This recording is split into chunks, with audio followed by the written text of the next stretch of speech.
করছি।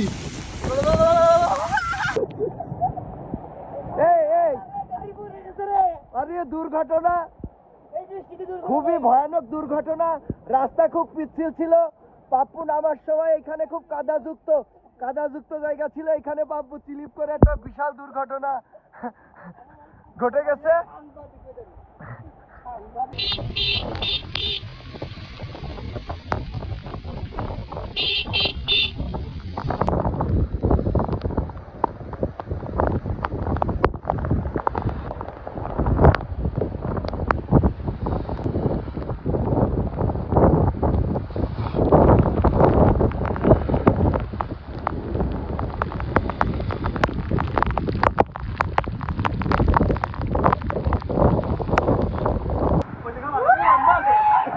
এই এই যে আমাদের সামনে এখন ঘুড়িওয়ালার অবিন আছে, কিন্তু কিন্তু ও ঘুড়িটা ভিতরে টান দেওয়ার চেষ্টা করতেছে। এখনো কবুতরের খোপে চলে গেছে, না সরি মানুষের খোপেই চলে গেছে ও। দেখি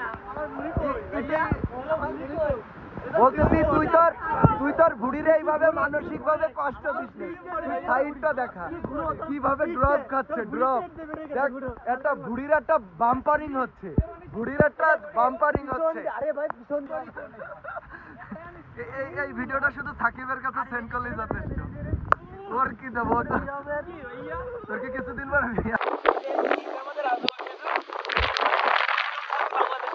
আমরাই উৎপাদন করে ট্রাই করতেছি। এই যে দেখেন, এটা বর্তমান অল্প দিন বয়স, 15 দিন বয়সে এরকম সাইজ হয়েছে। এই খেজুরটা আরো কাঁচাও অমৃত নাকি? আপেলের মতো স্বাদ। আচ্ছা, আপনাদের এই খেজুর গুলা নাকি ডাব আকৃতির? না, আজোয়া খেজুর যে সাইজ হয় সেই সাইজ হবে। আজকে 15 দিন তাই এই সাইজ। ইনশাআল্লাহ 2 মাস পর এই খেজুর দেখবেন এরকম সাইজ হয়ে যাবে। তখন আমরা বাজারজাত করতে পারবো। আপনাদের যদি এই খেজুরের চারা লাগে, বীজ লাগে, আমরা ডেলিভারি দিতে পারবো বাংলাদেশের যে কোনো প্রান্তে। এখন দর্শকদের উদ্দেশ্যে আমি আরো কিছু বলতে চাই।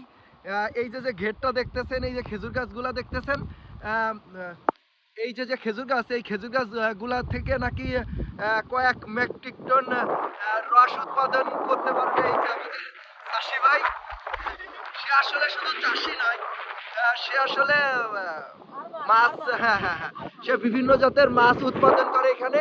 এই যে তার ঘের দেখতেছেন। এখন আপনাদের যদি কারোর ফ্রি মাছ প্রয়োজন হয়, বা যারা চুরি করতে পছন্দ করেন, চুরি করে মাছ খেতে চান, তারা এখানে এসে ঘেরের থেকে মাছগুলো নিয়ে যাইতে পারে।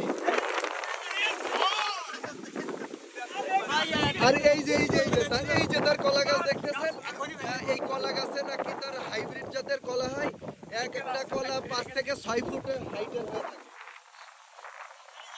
হ্যাঁ, এটা নাকি পাহাড়ি জাতের কলা, বান্দরবনের কলা, পাহাড়ি অঞ্চলের বান্দরবন থেকে নিয়ে আসা। আমি ঘুরতে গেছিলাম ওইখানে, যাওয়ার পরে একটা ছাড়া সব করে নিয়ে আসা। এটা শুধু বান্দরবনের স্পেশাল কলা। ও কলাটা কিন্তু কলার সাইজ তো ভাই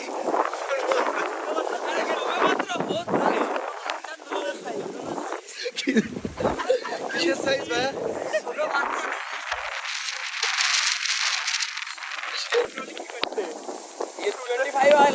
সেরা, এক কথা সেরা।